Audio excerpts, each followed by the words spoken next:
J'ai préparé la gélatine, portionnée, réfrigérée et je la vends maintenant. Et qu'est-ce que vous cultivez d'autre à part le chou? Pommes de terre, carottes, oignons. Ici, nous n'avons pas d'air normal. Nous respirons la fumée des usines.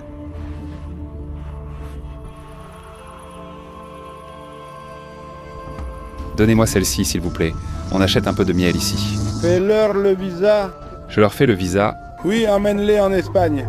Tu as une femme? Oui, une. Eh bien, moi, j'en ai une deuxième et une troisième.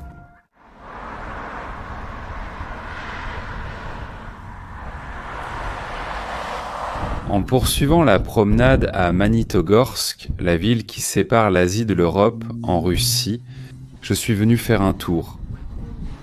Regardez, ici près de la gare, on voit plein de petits stands où les gens peuvent se vendre toutes sortes de choses. Du poisson. Ici, par exemple, des livres et quelques vêtements, des baskets, c'est comme un marché d'occasion. On a aussi des vêtements. Et ne sois pas timide, salut. Il se cache derrière la dame. Pourquoi tu nous filmes avec la caméra? Je me promène juste. Je fais du tourisme par ici. Faites un petit salut. Bonjour! Merci. Bonjour à tous! Bonjour à tous. Ici, nous avons les vendeurs joyeux, et je vous le dis, vous avez des vêtements, des chaussures, des jouets pour les enfants. Les grands-mères en train de sortir. Un peu d'argent en plus. Qu'est-ce que vous vendez? Yolodets. Ah, Jolodets, je comprends, merci. Vous avez de tout ici, n'est-ce pas? Oui, c'est pratique. J'ai préparé la gelée, portionnée, réfrigérée, puis vendue. Vous louez ce stand, où vous pouvez simplement vous asseoir et vendre? Tranquillement. Je comprends. C'est ma première fois en tant que touriste que je vois cela. Merci.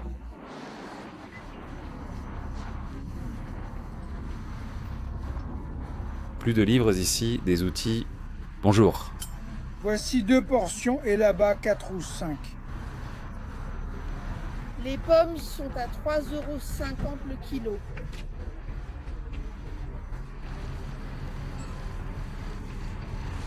Vous voyez, c'est samedi aujourd'hui. Samedi matin et il y a une certaine ambiance ici sur les petits stands, à côté de la gare. Bonjour. C'est vous qui le cultivez, n'est-ce pas? Oui. Je ne suis qu'un touriste. Combien ça coûte? 5 € le seau. Un seau, je comprends. Vous êtes d'ici? Oui, je suis d'ici, Bachkortostan. Ah, vous êtes Bachkir. Bien, justement, je vais à Arkaïm, près de chez vous, en touriste. Eh bien, merci beaucoup.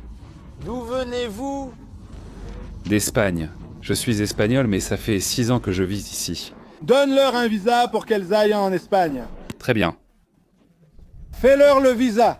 Je leur fais le visa. Oui, emmène-les en Espagne. Tu n'en as pas besoin? Non, merci, je suis marié. Marié, tu n'as pas un frère? Je vous les offre toutes les 2. Bien. Je t'en donne 2. Tu as une femme. Oui, une. Moi, la deuxième, elle, la troisième. 2 ou 3 femmes, c'est parfait. D'abord, je dois m'occuper d'une, et ensuite on verra. Le ensuite peut ne jamais arriver. Nous pouvons avoir 3 femmes. Toi, tu peux en avoir 7. Oui, oui. Tu devras te marier souvent. Pour ça, il faut de l'argent. C'est elles qui vont le gagner. Nous, on a de l'argent, on ne dépense pas. Elles savent travailler. Je vois, merci. J'ai de bonnes pommes de terre à 50 centimes le kilo. Que les Basquiles me trouvent une autre femme ici. Bonjour, je regarde ce bon miel naturel ici, sûrement de la région voisine. C'est vous qui le faites? Oui, je suis l'apiculteur. Ah, je comprends. Ce miel, on peut le manger directement d'ici? Bien sûr. Donnez-moi s'il vous plaît, celle-ci. On va lui acheter un peu de miel ici. Celle-ci à 80 roubles. D'accord. Merci. Est-ce qu'on peut payer par carte? Oui, c'est possible. Bien.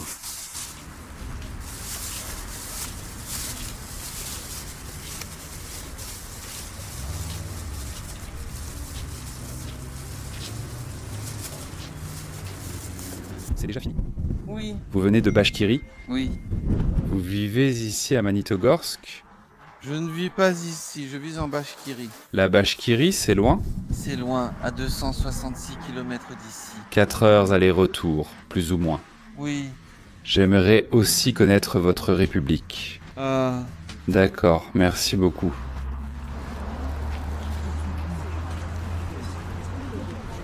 En plus des Russes ethniques, vous pouvez aussi voir des Bachkirs, qui sont des populations issues des tribus nomades. Eh bien, des tribus, ou les peuples nomades des Kipchaks, des populations asiatiques qui vivaient dans cette région. Bonjour, touristes d'Espagne. Approchez-vous et parlons. D'accord. Vous habitez à Magnitogorsk, non? Quoi? Vous êtes d'ici? Oui, bien sûr. Évidemment, des grands-mères locales. Local, oui.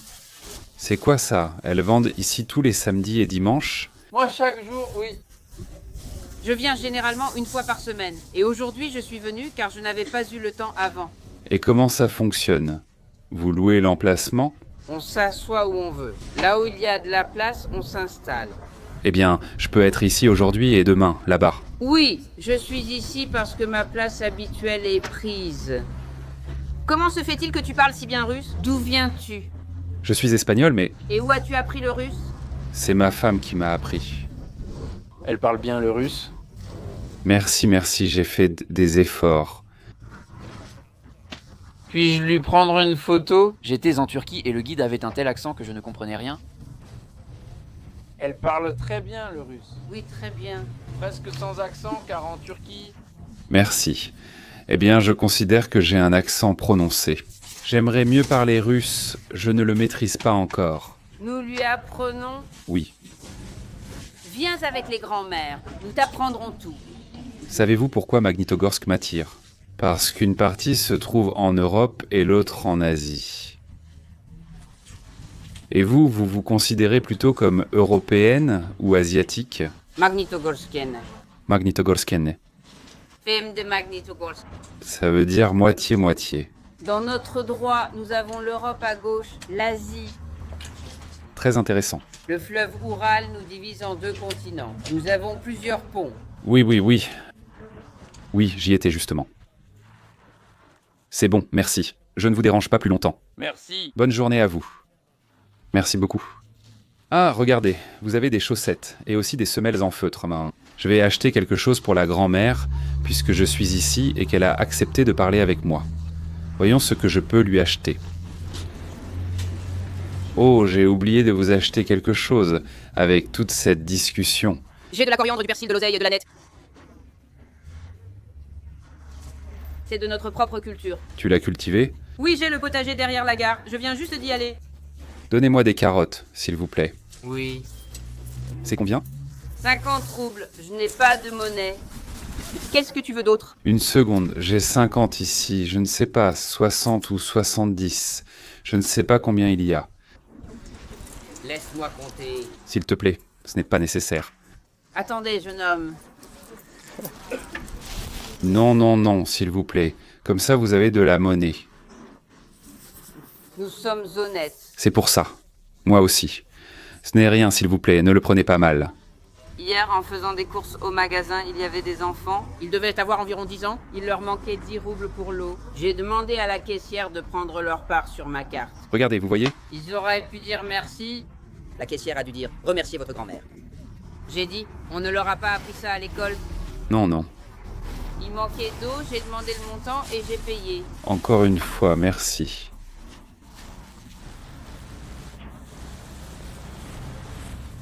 Achetez aussi de nos produits. Non, laisse-moi voir. Allez, nous avons de l'ail. Je vois, c'est possible, merci. Peut-être merci. De quoi avez-vous besoin?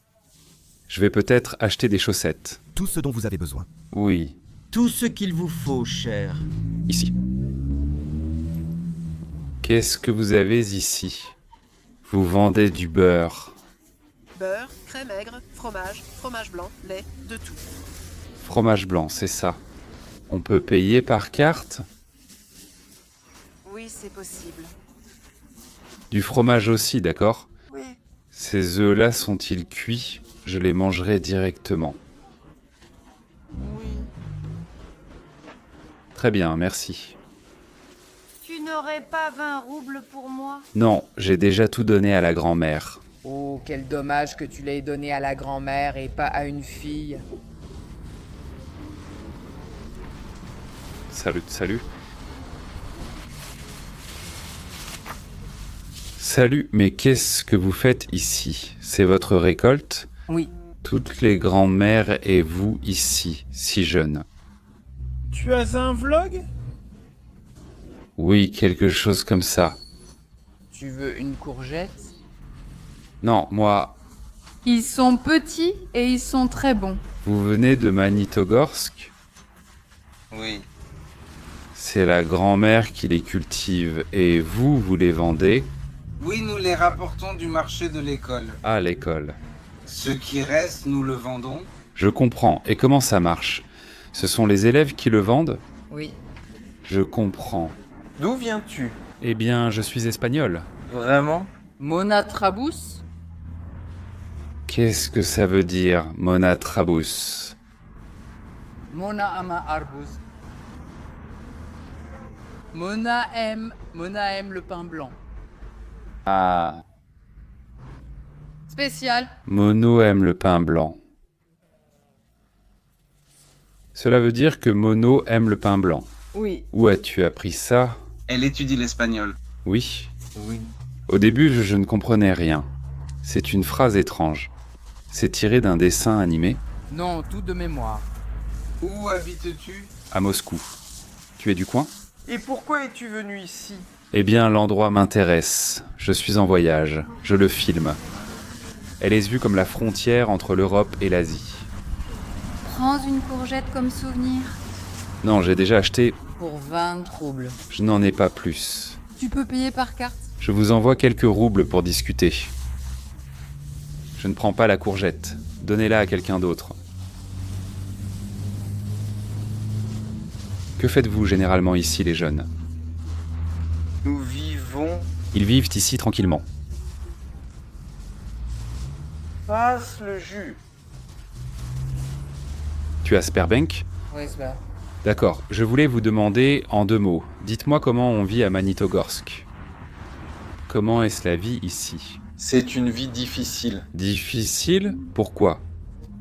Ici, nous n'avons pas d'air normal. Nous avalons la fumée des usines. C'est confortable? Mais ils disent que ça s'est amélioré. C'est en cours de développement. Eh bien, enfin, c'est déjà en cours de développement. Oui, c'est en développement. Ça grandit. Aimeriez-vous aller travailler ailleurs, par exemple à Moscou? Ah, Oufa. Oufa. À Oufa. Eh bien, avec les carottes de la grand-mère de Magnitogorsk, je suis déjà prêt à prendre la route vers la prochaine destination. Arkhaïm, la ville ancienne, la vieille ville d'Arkhaïm. Après le marché, je suis parti vers la steppe au sud. Peu de temps après avoir quitté les rues de Magnitogorsk, d'immenses plaines, aux teintes vertes et jaunes, s'étendaient de chaque côté de la route départementale. Et au bout, un horizon droit, vaste, qui trompe l'œil car il semble sans limite, contrairement à des villes comme Magnitogorsk, exclusivement tournées vers l'industrie. Dans ces contrées, vous trouverez une multitude de villages consacrés soit à l'agriculture, soit à l'élevage, essentiels pour la subsistance de la population urbaine. Déjà à l'époque des tsars, le potentiel agricole de cette région était exploité, parfois à travers des communautés rurales connues sous le nom d'obchtchina ou mir. Mais c'est à l'époque soviétique que la forme des fermes collectives a été adoptée. Il existait 2 principales modalités. Le kolkhoz, une coopérative où les paysans partageaient le droit d'utiliser la terre et la machinerie de l'État, et le sovkhoz, une entreprise d'État où les travailleurs recevaient un salaire fixe. Mais dans tous les cas, les 2 étaient régis par les plans économiques centralisés du gouvernement. Le blé et le tournesol ont été les cultures les plus courantes par ici. Cependant, ce que j'ai le plus vu en chemin, ce sont des fermes de bétail, avec des vaches broutant librement, maîtresses des routes étroites qui traversent les pâturages. Cette région près des monts Oural convient à l'élevage du bétail. C'est pourquoi de nombreuses fermes collectives ont continué à fonctionner après la chute de l'Union soviétique.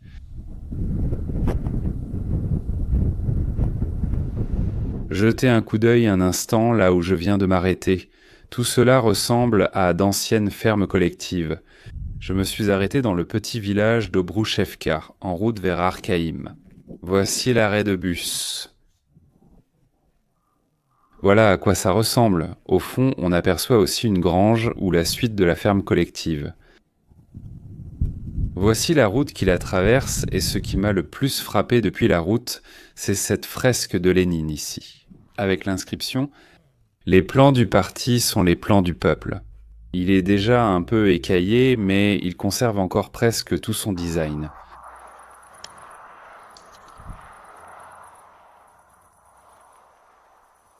Bien sûr, avec le journal Pravda dans la main droite. Regardez, on peut voir des fusées spatiales, des centrales électriques, des usines, et il y a aussi des béliers, des vaches, des ouvriers avec les céréales, des tracteurs, des fermes collectives. En définitive, plein de petites étoiles, de petites reliques que l'on trouve ici, dans l'Oural, et aujourd'hui dans ce bâtiment où se trouve Lénine. Vous avez un ozone qui est un peu comme l'Amazone russe, ainsi qu'une Sberbank, une banque, et même Pochta Rassi. La poste se trouve dans ce bâtiment, qui est un peu délabré, c'est un tout petit village. Ici, là où je me suis arrêté, c'est comme ça que ressemblent la plupart des endroits habités que j'ai croisés. La plupart étaient autrefois des villages, pas des fermes collectives, et le reste c'est la steppe, de la pure steppe.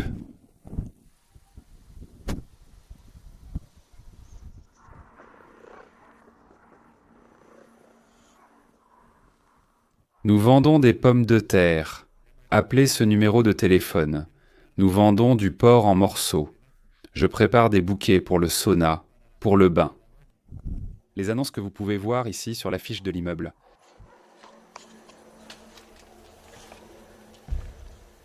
Ouah. Ici, on respire une vraie ambiance soviétique. Regardez ces affiches. Information, type de travail. Premier, département, deuxième ou troisième selon le cas. Ici, il est écrit Passafosuk, et c'est la ferme collective, par district, par région, qui passe en premier aujourd'hui. Ceci serait le conseil du peuple. C'est ici qu'on prenait note de toute la production de la région, et sur ce panneau, on écrivait qui avait eu la meilleure production.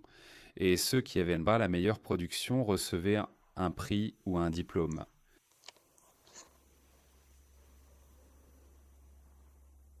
Plus de panneaux sur les élections qui ont eu lieu aujourd'hui et aussi pour s'inscrire.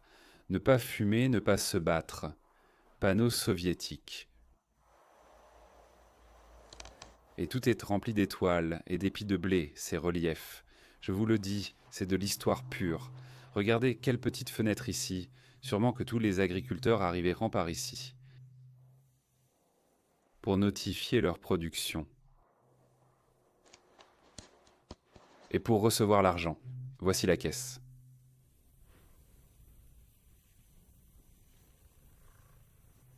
Et une succursale de Sberbank, l'une des plus grandes banques de Russie. Ici, dans une pièce. C'est un village de la Russie profonde.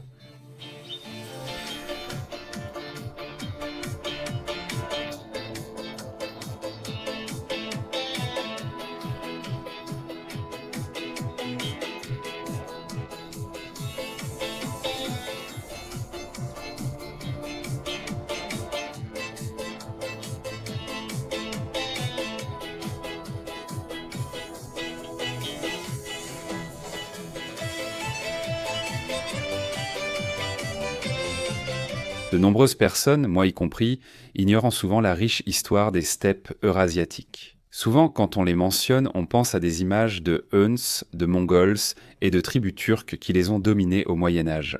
Mais selon certains historiens adeptes de l'hypothèse de la steppe et de la culture des Kourganes, marquée par l'élevage du cheval et les tumulus, l'origine des peuples indo-européens pourrait se situer ici.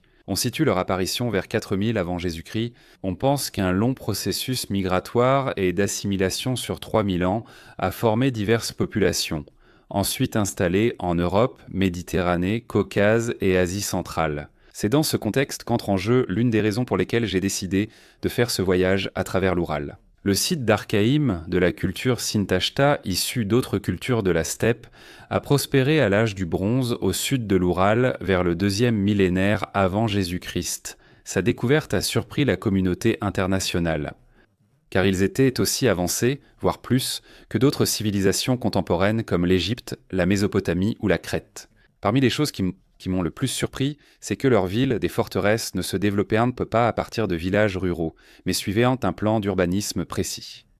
Elles étaient construites en même temps et avaient un système d'égouts pluviaux, efficace, ainsi que d'autres structures hydrotechniques complexes. Ils possédaient une métallurgie du bronze très développée pour leur époque, supérieure à celle du Proche-Orient, centre reconnu de la civilisation mondiale, ainsi qu'une connexion profonde et technique avec la voûte céleste, reflétée dans leurs rites et croyances. De plus, c'est sur ce site que l'on a daté le char de combat le plus ancien à ce jour, datant de 2026 avant Jésus-Christ, un élément clé pour comprendre l'expansion ultérieure de ces cultures vers d'autres régions. Eh bien, ça y est, enfin, après un peu plus de 2 heures, un peu plus, je suis déjà dans les environs d'Archaïm. C'est un endroit assez touristique, enfin, dans la mesure du possible, car l'infrastructure n'est pas non plus très développée. Mais ce que je veux dire, c'est que vous verrez plein de cabanes, comme celle-ci, installées dans la nature, avec les toilettes là-bas, en plein air, et aussi des petits stands de souvenirs. Il y a un petit musée où vous pouvez voir les vestiges archéologiques qui ont été découverts, et il y a beaucoup de touristes de nos jours. Regardez combien de gens il y a là-bas sur la colline, encore plus. Tout cela, ce sont des personnes qui viennent voir les vestiges archéologiques de l'ancienne ville. Vous avez même ici des gens qui installent leurs tentes et qui sont très à l'aise. Archaïm, c'est ainsi qu'on appelle ce groupe d'établissements et de nécropoles qui date de plus de 4000 ans. Le nombre d'établissements est si élevé qu'on lui donne le surnom de pays des villes. Archaïm a été découvert en 1987, il y a relativement peu de temps, par une expédition archéologique. Après que cette zone a été explorée, afin d'évaluer la possibilité d'y installer un barrage. En fait, ce sont des étudiants en archéologie soviétique qui l'ont découverte lors de cette expédition.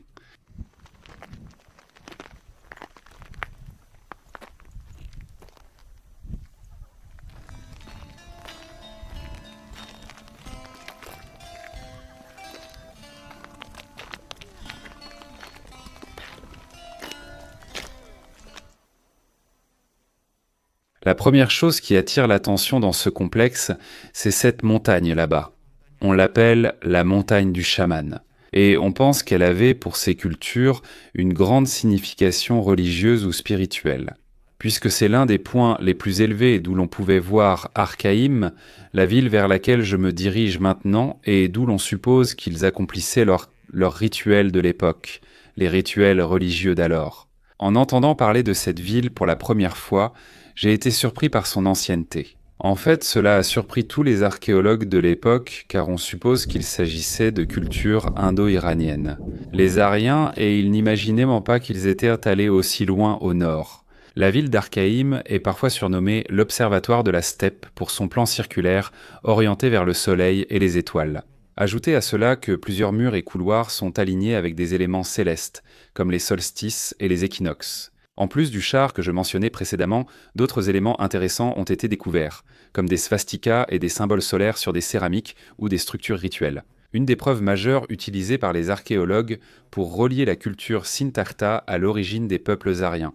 Outre la svastika, on a découvert des céramiques ornées de motifs en méandres, ou lignes grecques bien antérieures à la Grèce classique, symbolisant souvent le mouvement continu ou l'éternité. De même, il existe des preuves d'agriculture et de tissage, de domestication des animaux, de joaillerie, de fours de fusion du cuivre intégrés dans les maisons, ainsi que d'outils et d'armes en bronze.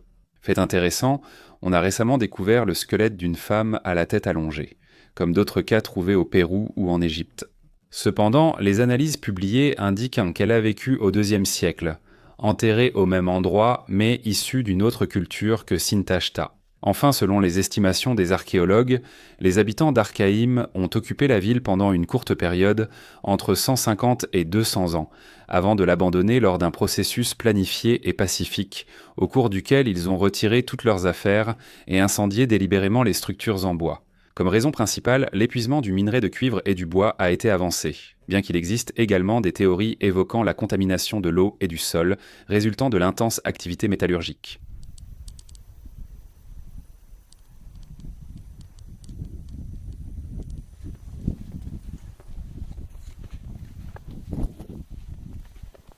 Depuis le sommet de cette structure, on voit ici ce que les archéologues ont laissé, mais le reste était recouvert de broussailles.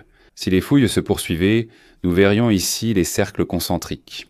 Je suis actuellement à l'emplacement de l'ancienne ville d'Archaïm. Et où vivaient ces populations? Ce n'est qu'à partir d'une vue aérienne qu'on peut voir plus clairement. Avec un drone, par exemple, on peut très bien distinguer la forme des cercles. Imaginez la difficulté des archéologues à trouver cela, ou alors c'est un vrai coup de chance car on ne voit rien. C'est juste un champ.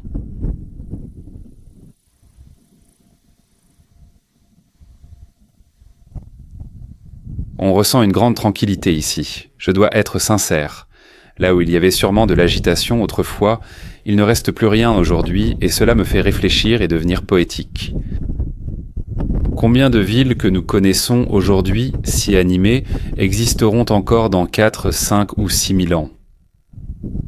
Seront aussi silencieuses que Satan que celles-ci aujourd'hui, ensevelies sous la végétation et la terre.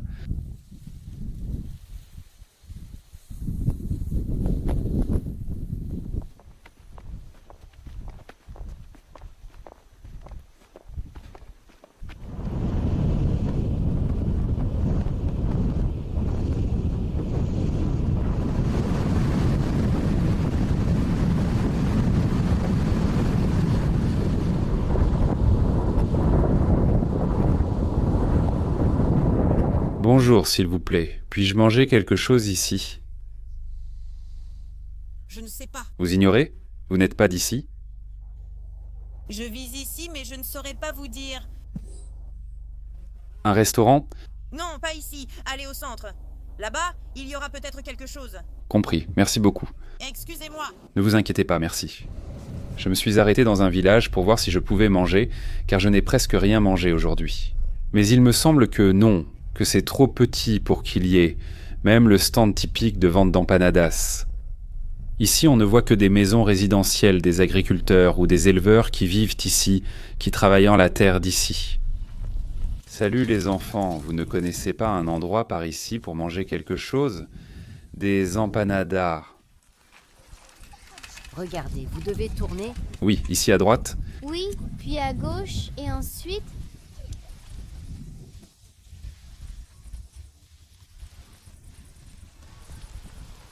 C'est loin? Pas tellement. Ensuite, encore à droite et un peu plus loin, vous verrez des magasins. D'accord. Il y a 2 magasins, et ensuite, si vous tournez encore, il y a un autre magasin, et à gauche, encore un autre. D'accord. D'accord, de l'autre côté, il n'y a rien, n'est-ce pas? Non. Merci beaucoup. Vous vivez ici? Nous vivons en ville. C'est juste que nous venons ici. Compris. Bonne continuation à vous. Quelle fille adorable. Elle me donnait des indications pour aller acheter des produits au magasin. Je me suis arrêté à la fin et regarde. Heureusement qu'elles m'ont donné les indications comme ça. Voyons si je peux acheter quelque chose maintenant. De toute façon, je veux que vous y jetiez un coup d'œil parce que, pour ceux qui sont passionnés par l'histoire de la Seconde Guerre mondiale et qui connaissent qui était le sniper Vassili Zaïtsev, il était originaire de cette région. À quelques kilomètres, enfin, une cinquantaine, soixantaine, mais en tenant compte des distances en Russie, c'est peu vers le nord. C'est là qu'il a vécu, qu'il a passé son enfance et qu'il a appris à chasser avec son grand-père. Dans un village de ce genre, dans un petit village qui s'appelait Elionova, c'est là qu'il a grandi. Cela ressemblerait à ce que nous voyons aujourd'hui, de petites maisons dispersées et quelques fermes par-ci par-là. Bien sûr, les maisons seraient en bois et il n'y aurait pas ces conduites de gaz, je suppose. Je ne sais même pas s'il y avait de l'électricité à cette époque. Allons, je suis presque sûr que non. Ici, on peut encore voir la mansarde ou la partie supérieure, le grenier en bois, mais la plupart sont déjà en ciment, en briques, avec un toit en fibrociment. Regarde ici les villageois avec leur potager. Bonsoir, je suis touriste, je me promène ici. Que faites-vous? Vous préparez quelque chose à manger au barbecue? Oui, Ah, ça sent bon. mais on n'a encore rien mis. Oui, mais ça sent quand même délicieux. C'était une ferme collective avant? Il y a combien de temps? Oui, maintenant c'est simplement un village. Et savez-vous quand cela a cessé d'être une ferme collective?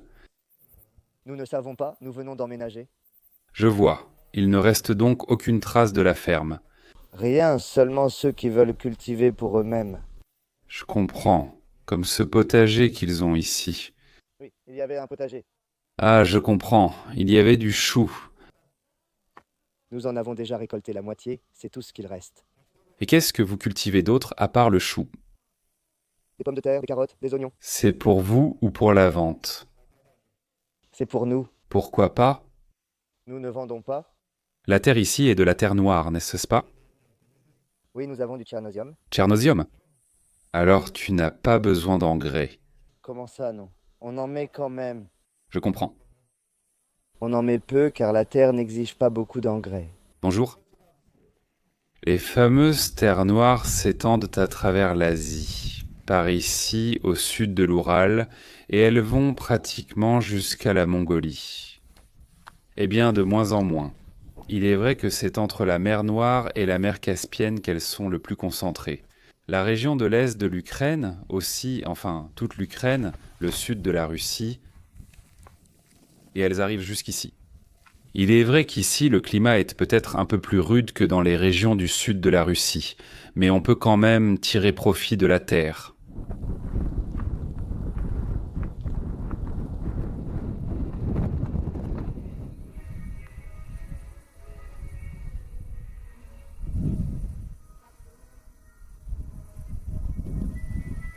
Voici le four du village. Eh bien, pekeroshka comme des produits de boulangerie. Bonjour.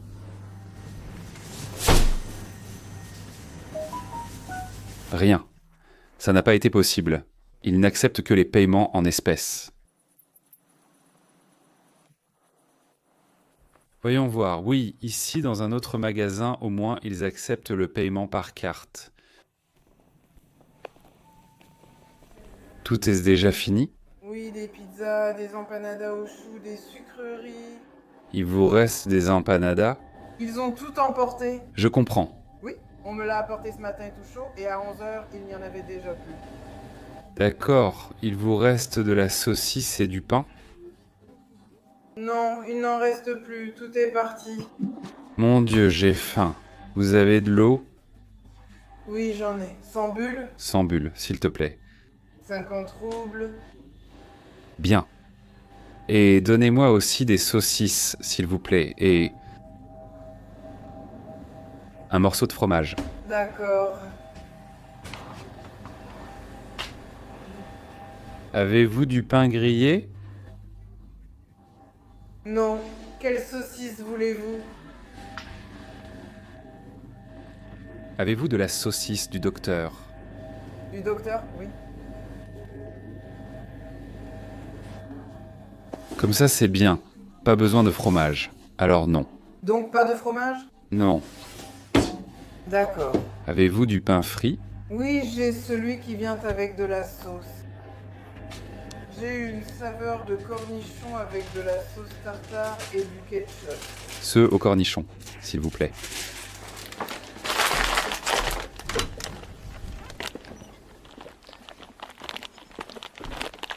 Faute d'empanada que je cherchais, elles étaient déjà toutes parties. J'ai ces morceaux de pain sec ou de pain frit avec une saveur de cornichon mariné et d'ail. Des saveurs typiquement russes que vous pouvez trouver. Une saucisse d'Aktorskaya, qui est comme celle recommandée par le docteur ou des docteurs, ce qui est très typique de l'époque soviétique. Elle contient aussi lait, fromage, diverses viandes, un aliment recommandé aux enfants et de l'eau. Donc nourriture de survie pour le voyage de retour, c'est fait. Voilà, c'était mon erreur de ne pas avoir pris de couteau avec la fourchette, les voici. Ils vendent des blocs et du shop, non? C'est comme le shop classique d'Espagne, à votre santé. Assez pratique. Et les petits pains, eh bien, ce sont les petits pains grillés typiques que vous pouvez trouver un peu partout.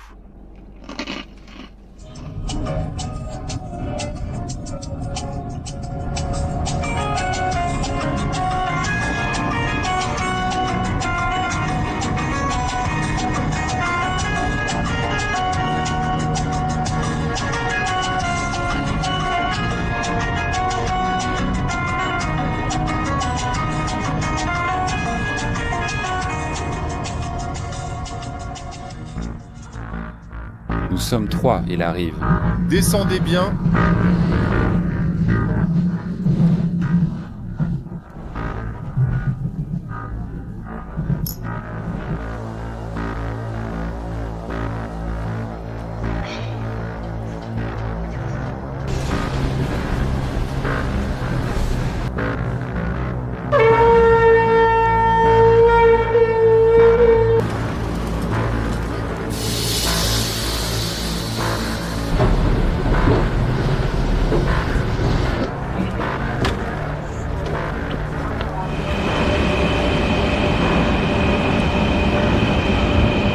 Il y a 4 jours, je portais un t-shirt en Extrême-Orient. Ici en Sibérie, il faut déjà la doublure.